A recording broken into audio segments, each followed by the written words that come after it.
கோவையில் பரப்புரைக்கு சென்ற ராகுல் காந்தி வழியில் காரை நிறுத்தி முதலமைச்சர் மு.க.ஸ்டாலினுக்காக இனிப்பு வாங்கியது திமுக காங்கிரஸ் கட்சியினரிடம் வியப்பை ஏற்படுத்தியிருக்கிறது. கோவை விமான நிலையத்தில் இருந்து சாலை மார்க்கமாக ராகுல் காந்தி சென்றார். வழியில் திடீரென காரை நிறுத்தியவர் சாலையில் இறங்கி மக்களை சந்தித்தார். பின்னர் ராகுல் காந்தி சாலை தடுப்பை தாண்டி சென்று மறுபுறத்தில் இருந்த கடையில் முதலமைச்சர் மு.க.ஸ்டாலினுக்காக இனிப்புகளை தேடி தேடி வாங்கினார். மேலும் அங்கிருந்த ஊழியர்கள் மற்றும் பொதுமக்களுடனும் அவர் உரையாடினார்.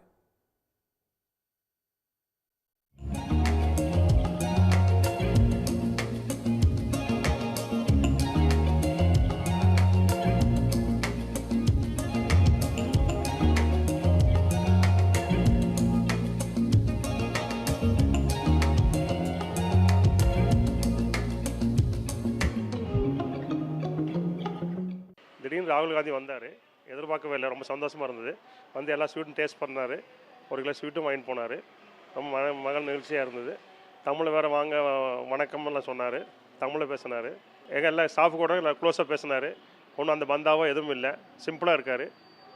சந்தோஷமாக இருந்தது எங்களுக்கு ஒரே சந்தோஷம். நாங்கள் எதிர்பார்க்கவே இல்லை. அவங்க வந்து உள்ளே வருவாங்க. என்ட்ரு ஆகும்போது நாங்கள் யாரும் பார்க்கல. அதுக்கப்புறம் தான் நாங்கள் பார்த்தோம்.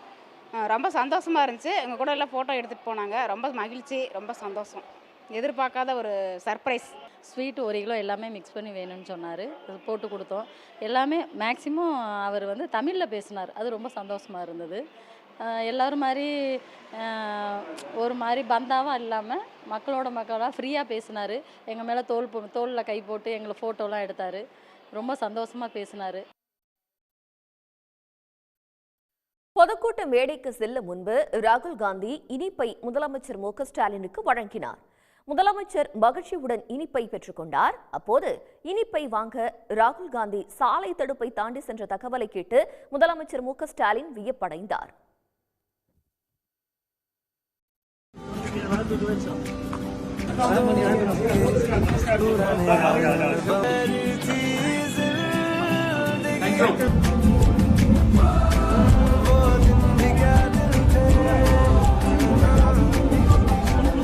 உடனுக்குடன் செய்திகளை தெரிந்து கொள்ள சன் நியூஸ் பெல் ஐகானை கிளிக் பண்ணுங்க.